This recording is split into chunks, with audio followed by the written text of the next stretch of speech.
We're live, okay. Hello, hey.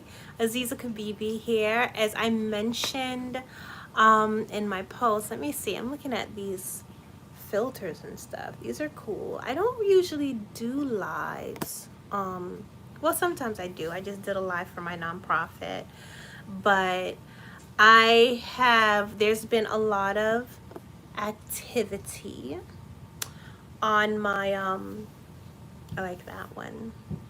There's been a lot of activity. Wait, are you no? I picked crush. Okay. Okay. So there has been a lot of activity on my page, and I just want to say welcome to my new subscribers. Thank you for subscribing and for watching and commenting. And there has been quite a few comments and questions, I guess, about the videos that I have posted. The Duffus Family channel. Hello, how are you? But there's been a lot of just comments, dare I say judgments. New here. Thank you. Well, thank you. Welcome. I'm Aziza Kibibi. I mean, of course you know that because you're here. So yeah, but under some of my videos there's just a lot of comments, a lot of inquiries, a lot of opinions being shared. And since I have been so busy working and so busy like doing stuff with my nonprofit, we just finished It's Okay to Tell Day, which if you haven't yet, please check out the video, the celebration that was this week. And hello, Simonique. That's such a pretty name. How are you? If you haven't seen it already, then definitely go check it out. That was actually a live where I interviewed a psychologist who works with my organization, you know, on an event basis. And yeah, it's just been crazy. It's been crazy, and work has been crazy. So even though I shot a video for me to post tomorrow morning, I didn't get an opportunity to finish editing it in time, and I am exhausted. So I was like, you know what? Hey, let me just say hi to all of the new viewers here. I have my regulars that I have been talking to since, I can't say since I started my channel, because I started my channel a long time ago, like before YouTubing was a thing. I actually joined YouTube when they first started, but I started my channel quite a while ago, posting mostly family videos, and you know, my family members and friends would kind of criticize that, so I kind of like shied away from it. Even though I enjoyed it, I enjoy making media, I enjoy making content. But back then it was easy to be monetized. It was like you just did an AdWords account and put on your videos that you wanted to be paid from them, or you wanted ads to play, and they just do it. And then that got taken away because now YouTube is a business, and a lot of people was like posting, and then they put these restrictions. But anyway, all of that being said, I do have a posting schedule. It was Sundays and I had to change it to Saturday, but because of my schedule lately, for this week anyway, I had to postpone. So instead, I just wanted to peek in, say hi, greetings to the new subscribers. Hello, greetings to my subscribers that's been with me for a minute. And I hope everyone is well and staying safe and warm. And I could see comments. So if you have any questions based on the videos that you have watched, please feel free to ask. This is an opportunity. Ask. I'll answer the questions. I do like to open up the comments and the platforms for questions, and then I'll take those questions and then maybe build another video, like my video that has me where I'm talking about my mom, right? And why isn't she in jail? That is because so many people have asked, well, why isn't your mom in jail after what happened to you? So I did a video on it. So if I get enough of the same questions, then rather than comment or reply to every comment, then I will just go ahead and do a video on it. But this time, because of the new subscribers, I wanted to just get in, say what's good, what's up. Nicole, that's an interesting question. Was the sex with who good? That's and I know there's going to be some people on here that just want to poke the bear, but I'm just going to let you know I am very good at being drilled. I'm very good at being drilled. My father used to like really just ask me questions, trying to accuse me of lying. So I have been conditioned to just be calm, receive the questions, and answer them. Right, Simonique, yes. What kind of question is that? But you know, you'd be surprised. I had this is like when I first started posting a couple of years back and sharing my story on YouTube. I was on the Katie Couric show in 2013. I was on Evil Lives Here on Discovery Channel more recently. You know, I've been on news shows. I've been on Good Day New York. So I've done this. But one thing social media does, one thing YouTube does, it gives people the opportunity to say and ask what it is, whatever craziness comes to their head, behind a, oh, I'm glad I do. I hate when people mispronounce my name. Well, it's not that I hate it, but it can be annoying. So I'm glad. Thank you for letting me know that I'm pronouncing your name correctly. But yeah, people will go in and it's like, well, they're anonymous technically, and they just say whatever they want to say. I believe I have a philosophy. There's no such thing as a stupid question. You just simply don't know. And sometimes people are ignorant, or they're uncultured, or they've just never heard of a situation like mine. So I do open up to any questions. But if you're going to ask me, Nicole, thank you, Kara. Thank you. Kara says she saw me on ID Network. But if you're going to ask me a question like, was the sex good? I'm sorry, you have to be specific. You have to ask me what sex was good. And I suspect that you are, Nicole, trying to get aroused out of either myself or maybe other viewers or commenters on here because you're asking me if the sex with my father was good. And if that is the question that you're asking me, if you want an answer, then you'd have to ask me that specifically. Okay, so those are the rules. You have to be specific, because in order for me to give you a specific answer, you have to ask a specific question. Philip, do you have a book out about your story? Yes, I do. Yes, I do. Hi, Philip Green. I read your sweet comments on my video about my dad stealing my credit and how I recovered from that. Or messing up my credit and how I recovered from that. Yes, I do have a book. It's called Unashamed, A Life Tainted. It's on Amazon. Just search Aziza Kibibi on Amazon. Or you can order it from the bookshop, from the company that distributes and prints the book. And the link there is on my website. And I'm about to create a link where you can order them directly from me, and it will be autographed. So, you know, stay tuned for that. But right now you can get it as a digital book or a print book off of Amazon.com. You know, everybody shops on Amazon now, especially since the pandemic. So that's just the to-go. That's the to-go for me. But I'm on Amazon, so you could go there. So I'm going to peek into some of the comments. Oh, wait. It looks like some people, Why are my lips irritated? I don't know. What kind of question is that? What the hell? Thank you, thank you. Oh, it looks like either Nicole either deleted her message or YouTube caught it and decided to get rid of it because I don't see it anymore.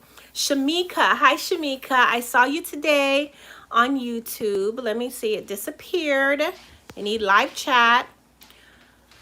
I like your spirit and I'm interested in human behaviors after trauma. Wrote anything about that? Actually, so when I went to school for the first time at 35 years old, and I received 2 bachelor's degrees.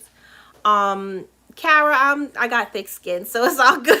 But sometimes, thank you for your compassion, though, Kara. But I after I go into this to answer the previous question, then I'm gonna tell you guys a story about some comments under my videos. But I went to school and I received 2 bachelor's degrees, one in broadcast journalism and the other in media productions. And I also minored in psychology. So I'm very interested, and I'm sure whether it be because of, or I'm sure that because of my own journey and my own development, being able to recover from the things that happened to me has contributed in my interest in the development of the psychological mind, of the mental state, mental health, personality disorders. And then, of course, because of what my father did to me, then I am interested as well in studying the personality type that would victimize someone that they are actually supposed to protect, or that is so vulnerable. And you hear that abusers have been abused, hurt people, but at the same time, right, I have been abused and I have no desire to hurt someone else. So what is the difference? What is the difference between the person that, and I'm not saying that my father was abused. I actually don't know. He never shared that. But if he was, let's just say that he was, therefore this is what now put his mind into abusing those around him. What makes him make that choice? And what makes me make another choice? So that is fascinating to me, just how the human mind develops. And I'm going back to school. I want to get my doctorates in clinical psychology, and I'm actually very interested in what do they call it? Is it criminal psychology? Or deviant psychology, or psychology of, anyway, sick psychology.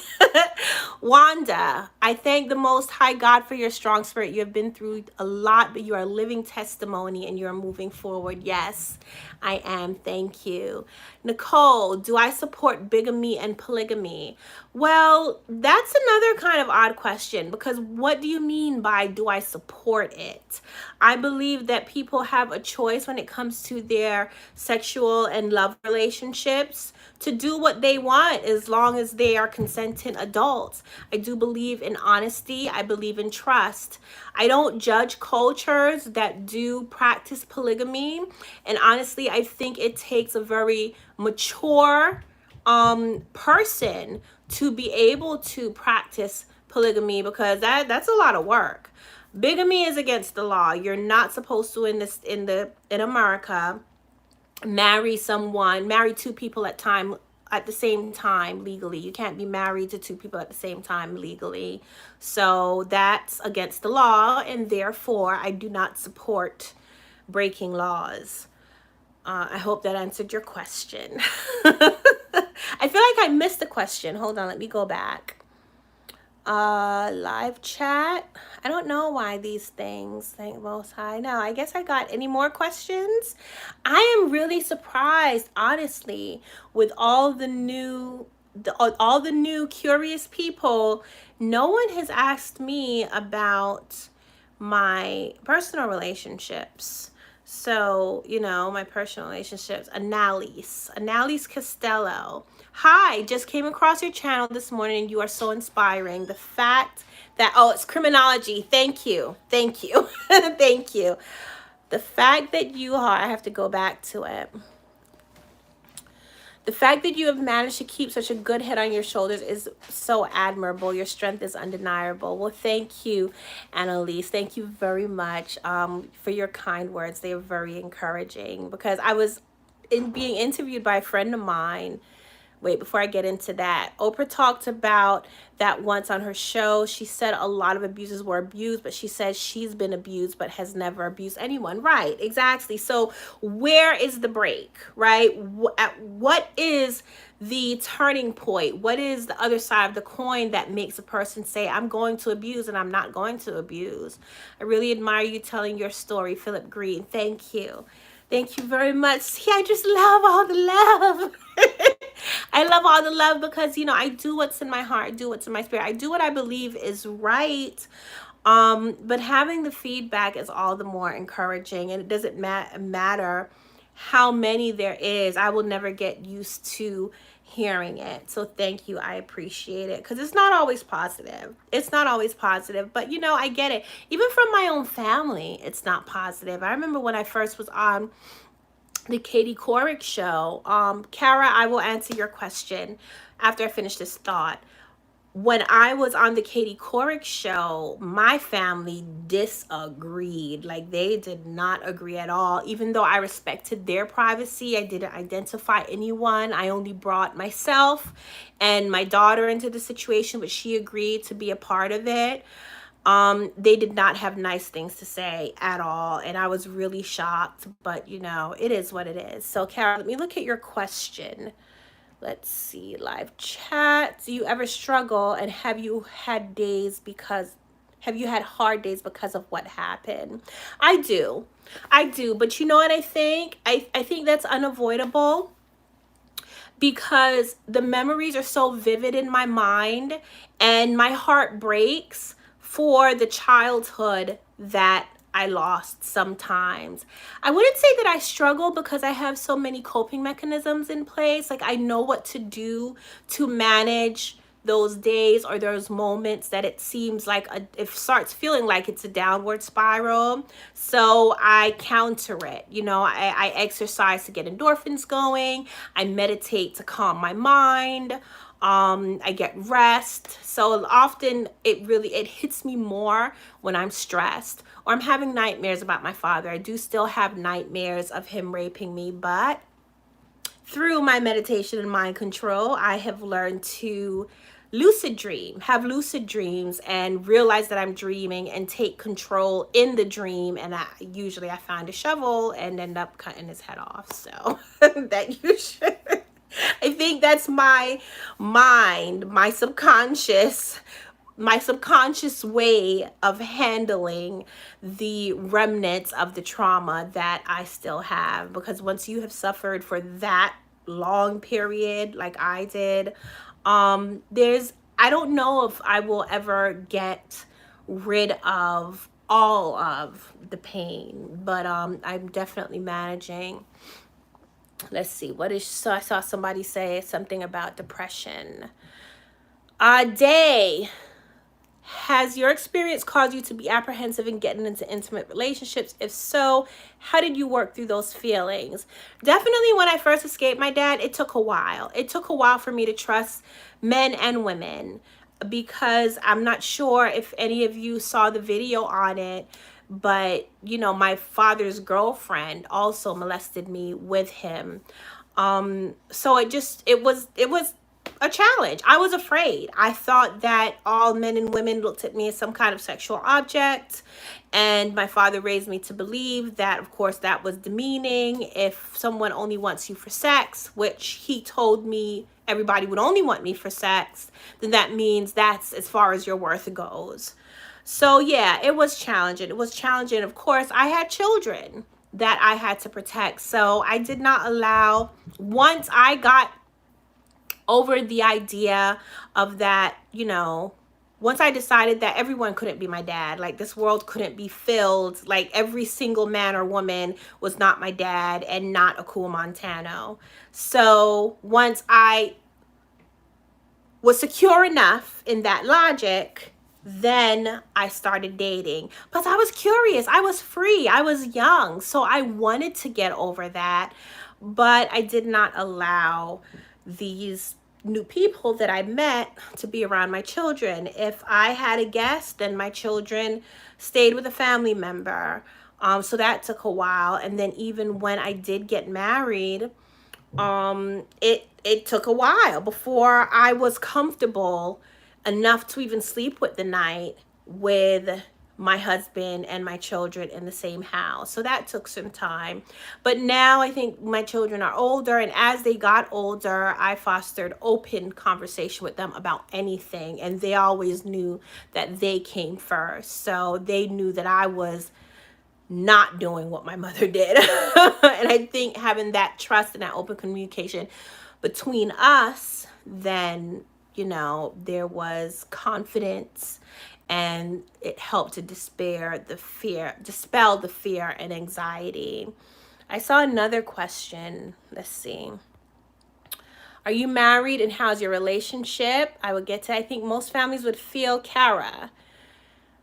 May I ask if you are in any depression? No, I take no medications at all. I think most families would feel that way, but I don't agree with it. I would support my family member. I'm talking about the going public that you were talking about. Okay, yeah. I mean, I have some family members. You ever heard of something called the silent majority? I guess there's a silent minority as well, because there was a huge portion of my family that was against me speaking out. Those that were in support did not express that they were supportive. And I'm only finding out now, if you can believe it. I mean, I was on the Katie Court show 2013. That was what? Lord forgive me, I can't believe I'm doing math. So we're in 2021, that was 2013. What was that, 8 years ago? I hope I'm right, because I'm a little distracted talking right now, so forgive me if my math is wrong.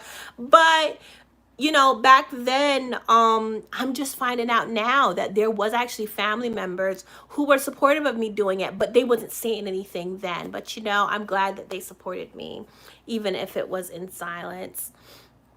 I wish this live chat would just stay on. Lord. Do you get professional counseling? Thank you for empowering others. I admire your strength. Thank you, Lisa. I'm sorry to hear that, Kara. Oh, Philip, are you married and how is your relationship? It's so funny, Philip. My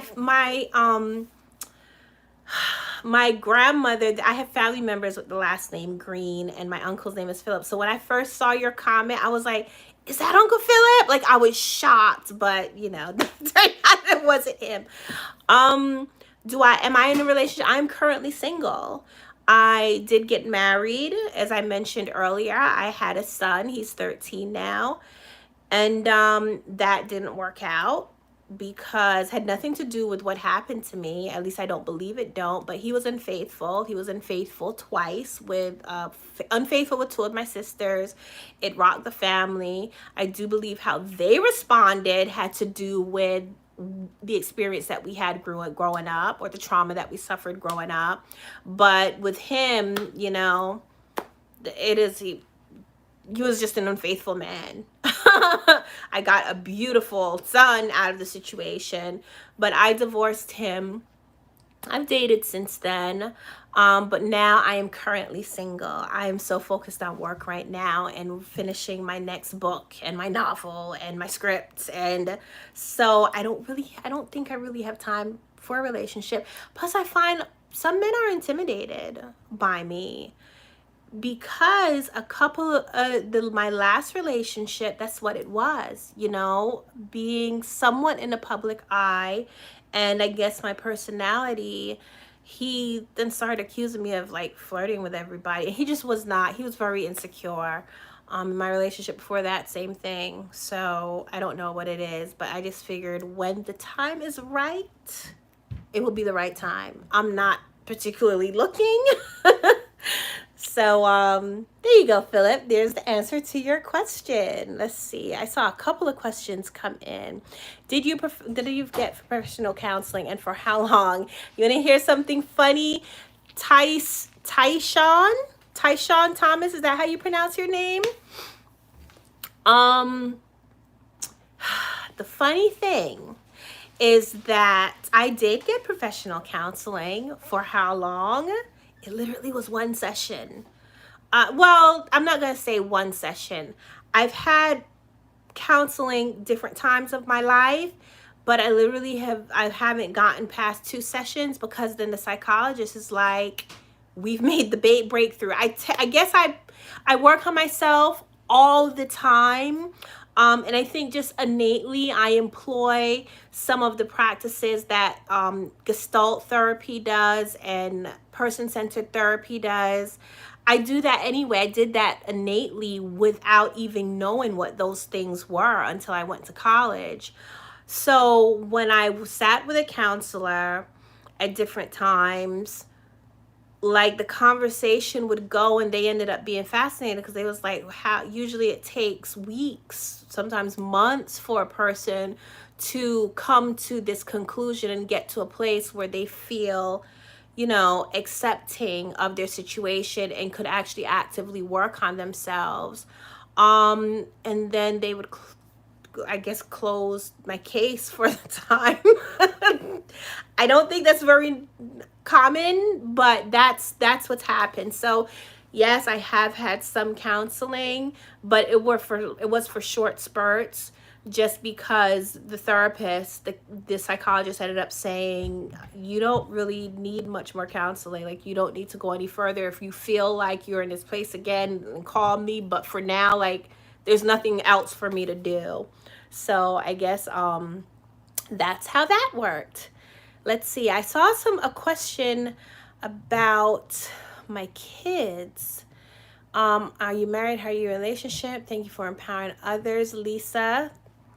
It just comes naturally. Like, I'm here, right? I've had this experience, and if I've been able to come through, I just trying to share ways and alleviate the suffering and prevent the suffering of others. So, I feel, I guess, if you have a gift, then you're kind of responsible to use it. Like, you really should use it to help others. Keish, how are you?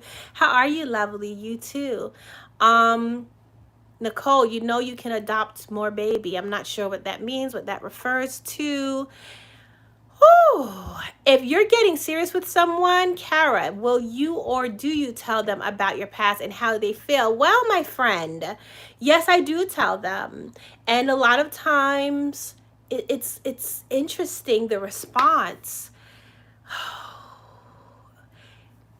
I'm actually a little surprised sometimes the way guys respond. It's like they become more attracted to me. I don't know. It's just the energy is very warm and open, and of course there's compassion, and then they're just very protective. It tends to, I guess, maybe in the right people or the spirits that are sent to me for that I interact with. Once I do tell them what I've been through, one, they're in shock because they say that I don't present myself as someone that's been traumatized in that way, or I don't respond.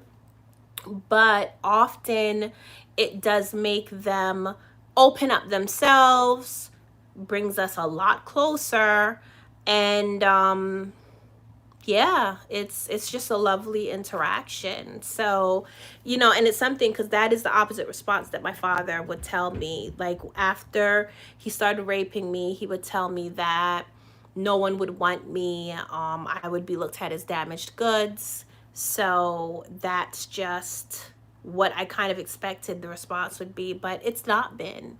I have been blessed enough to come across people in my life. Well, they're not perfect, but they have been understanding and very caring of me and my journey and my children and my healing process. I mean, when I first started dating, I had a disabled child, so that comes with its own sense of responsibilities. But the people that came into my life loved her, and so I think I've been really fortunate in that way. I know this looks weird, me going on the thing.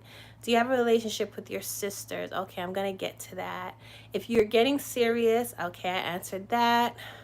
Have you seen the new age of consent legislation where they are raising age of consent to 15? They had none before, an age of consent for incest to 18. Do you think this will stop incest?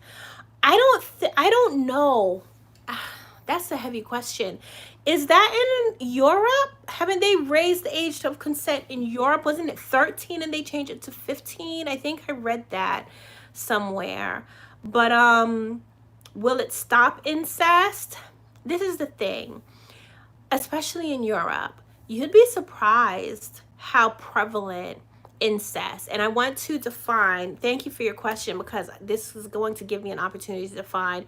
There's incest, which is sexual interaction with a family member, and not just a close family member, like second, third cousins, because they're related by blood, is still considered incest. Then there's incestuous abuse. Now, incestuous abuse is when a family member is not usually sexually abusing another family member, or they're intimidating them or forcing them to do something sexual. So what I experienced was sexual abuse because there was no consent given. So when you ask me if it will stop incest, it's difficult to say. I want to say no, because there are cultures that, I mean, look at the royal family in England, right? There are cultures where they practice forms of incest, even if it is distant cousins. But I have ancestors who are Scottish and Irish, which is why I have two of my daughters have two inborn metabolic disorders called PKU, which is mostly prevalent in the Caucasian bloodline. And it comes from Irish and Scottish, because at some point in, like, I think it was the 1800s, there were communities that was intermarrying, and it was close intermarriage. It was uncles and nieces and brothers and sisters, and this was their culture. Now, I wasn't there. I can't say if it was abusive, but it was the culture, and it ended up strengthening this gene that causes PKU, phenylketonuria, in the bloodline, and it made it a disease.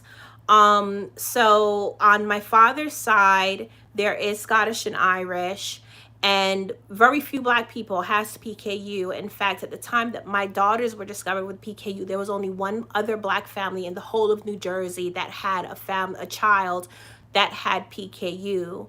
So in that way, now this mutant or mutated gene in this inborn era was passed down. It's a recessive gene. Both parents have to be carriers of the gene, and it gives them a 25% chance of having a child that has the disease. Well, of course, my father is my father. He's a carrier. I'm me. I'm a result of him. I come from him.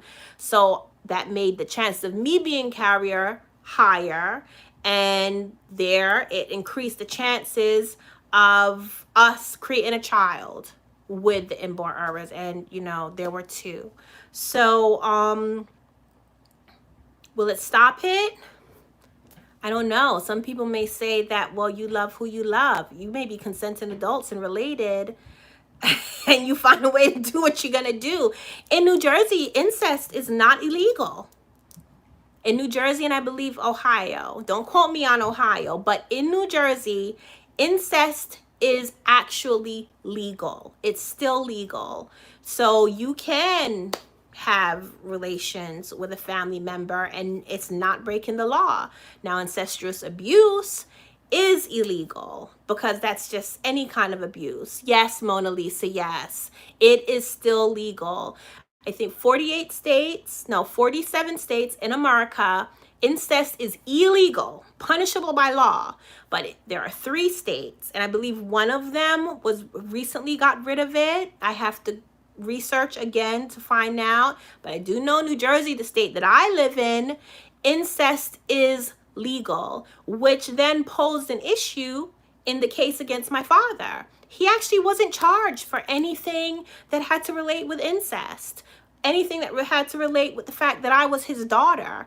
All of his charges were pertaining to him being an adult, sexually assaulting a child under a certain age, and coercion and physical abuse, but none of it had to do with incest, because incest is actually legal in New Jersey. It's frowned upon culturally, ethically. It's considered taboo, but it's not illegal. Gosh, my throat is getting dry. I see there's a lot more viewers. 40. Hello, everybody. Thank you so much for joining us. I don't know, at what point you jumped on. What was we talking about? Kara, and thank you for asking this question again. I think someone else asked it. My relationship with my mother and my relationship with my sisters. If you haven't watched the video about if my mother should be in jail, I do talk about my relationship with her, but it was strained, of course, growing up.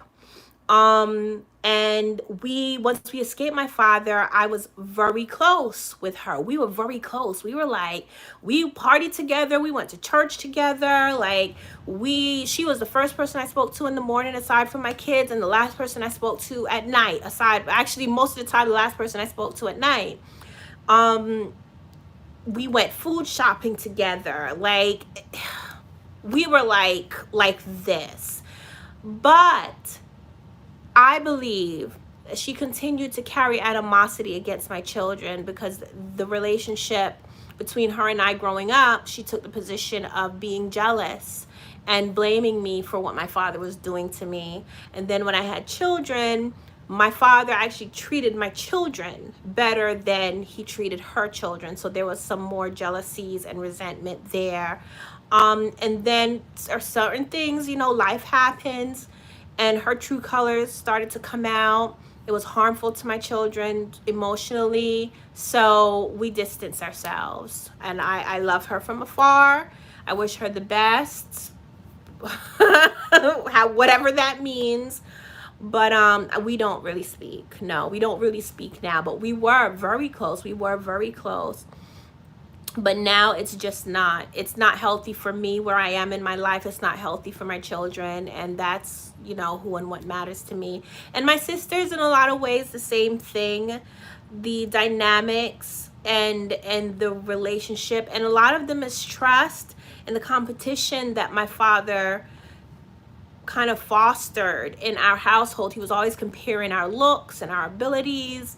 And then me being the oldest, there's sibling rivalry anyway. In the birth order, there's going to be sibling rivalry, but he would pin that against each other. He would pin that, he would use it as a manipulation in the family. And some of that remained even after we escaped him. I don't know what therapies or what psychological help my sisters have gotten. I really do hope that they get some. But as far as their reaction to me, and some of them are the family members that was against me speaking out and accused me of all kinds of things. But what you gonna do? If you are, I wish them well. If they ever needed me, I would be there for them. I have been there in the past. But right now, there are a couple. I mean, I have a lot of sisters, so there are a couple that we're great, and our kids hang out, and we hang out, and we go to great adventure, and we do things.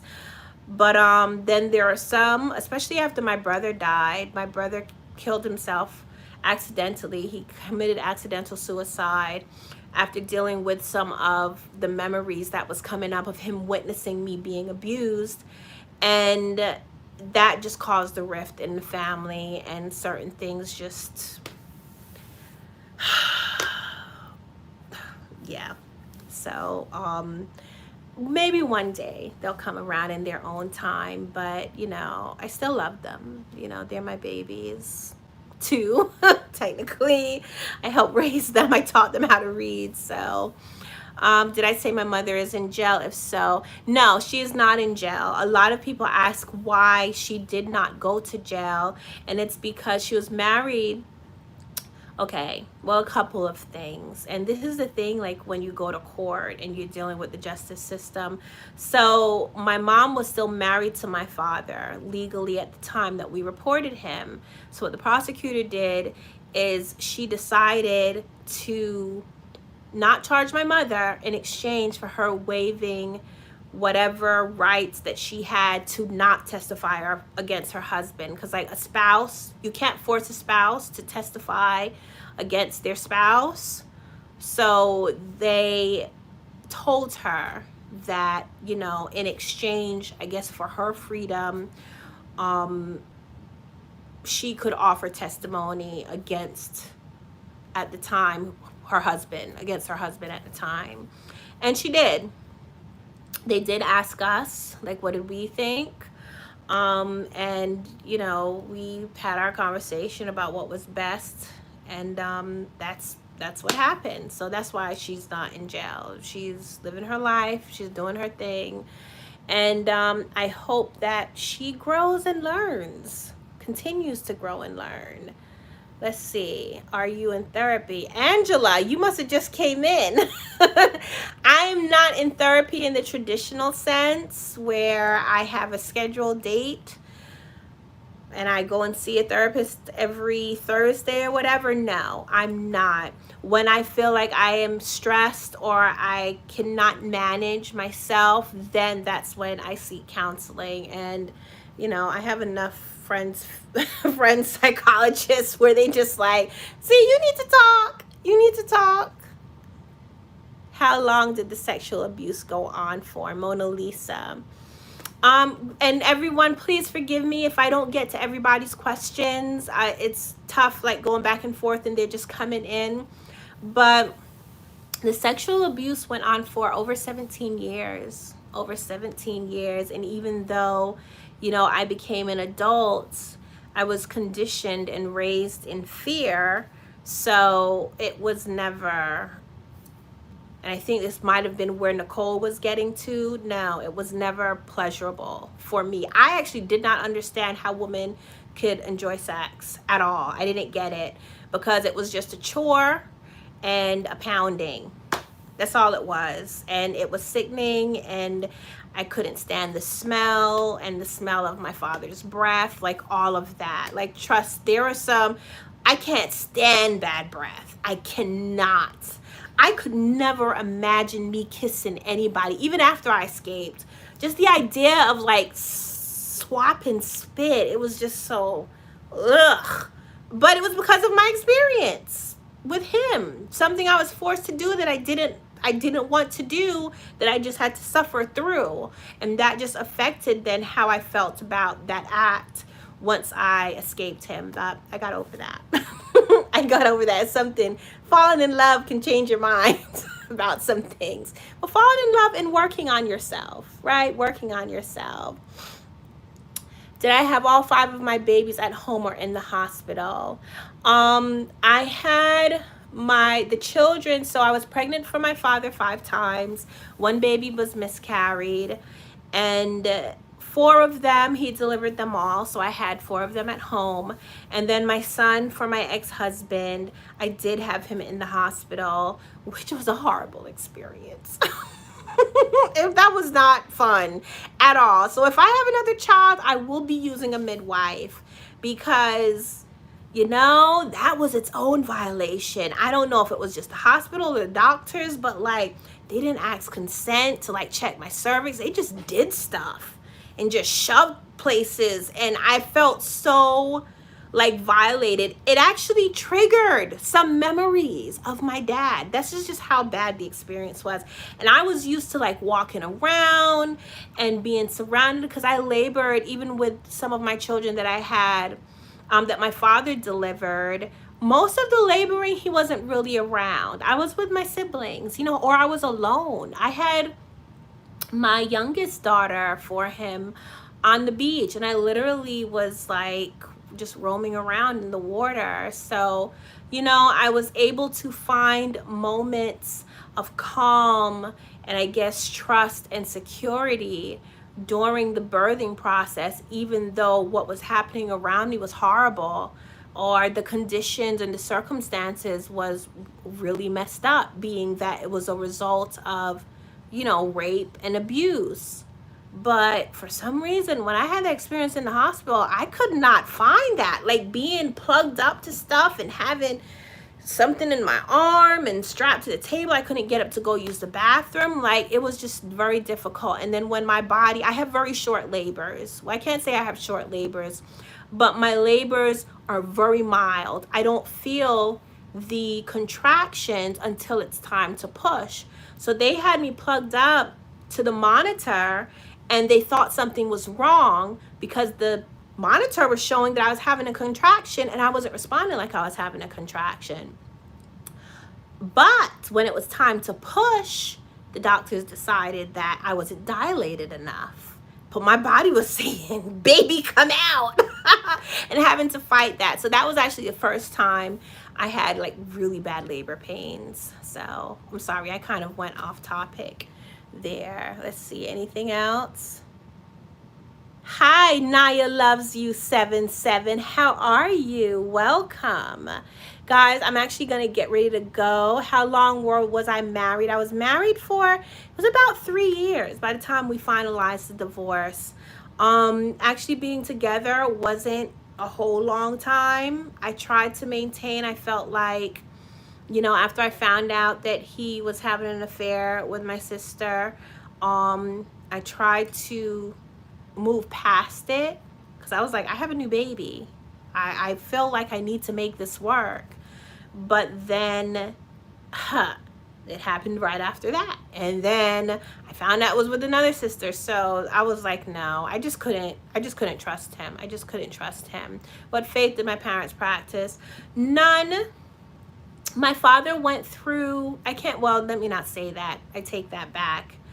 He practiced different religions at different stages in his life. At one point, he said he was a Christian. At another point, he said he was Jewish. Another point, he said he was, a member of the Asaraset Society, which is a belief system based in the Kemet Egyptian religion. I think he just went with whatever worked with his doctrine at the time.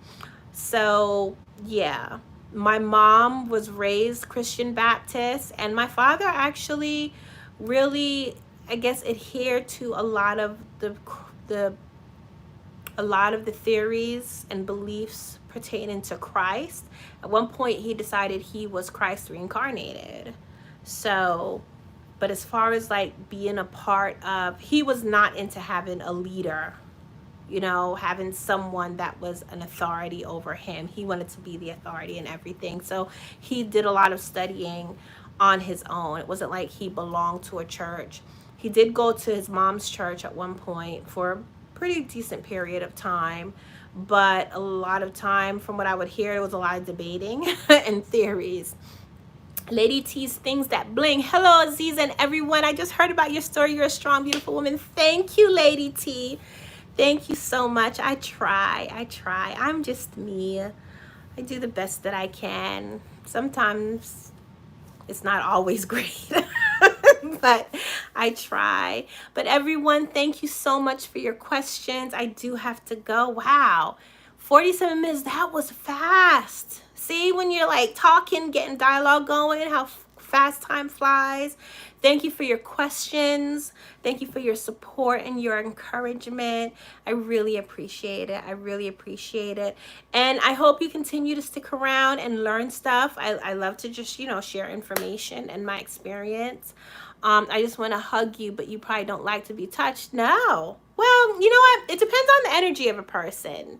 It depends on the energy of a person. So I like hugs, but I'm very receptive to people's energy. So if you got negative energy, I'm like, nah. Or arrogance. I can't stand arrogance and narcissism. And I've run into some people that are very arrogant, and I'm like, yeah, keep that over there. But as far as being touched in general, I don't get anxiety from being touched. I'm good, just beaming at you. I'm also a survivor of incestuous child abuse by my father. So your vulnerabilities, hold on, it faded away. Vulnerability has given me a lot of solace. Thank you. Oh, your Naya loves you 77. Well, thank you for sharing that. Thank you for sharing that. And I wish you continued healing energy and love. Yeah, and hopefully you can continue to benefit from my videos. But I don't know if you guys know, if y'all have learned yet, I'm a chef. So there will be some cooking videos. I'm thinking of doing some like cooking and conversation kind of things. But just exploring what works. What works. I know that my subject matter is sensitive and not everybody can handle it. And I appreciate you all, even Nicole, who came in with, a kind of weird direction there, like trying to give jabs. Makes it interesting. I lost my frame of thought. My daughter came in and started laughing. I lost my frame of thought.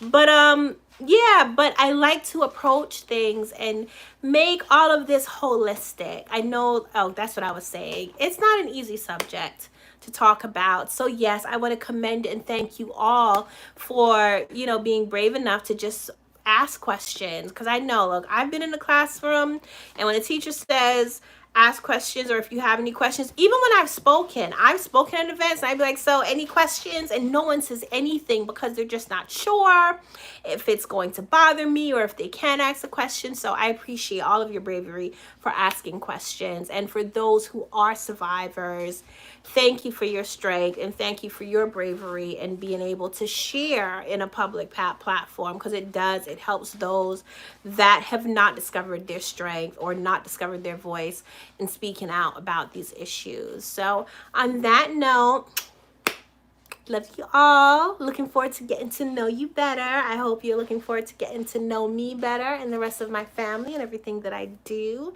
And be blessed, for you are a blessing. Have a wonderful weekend.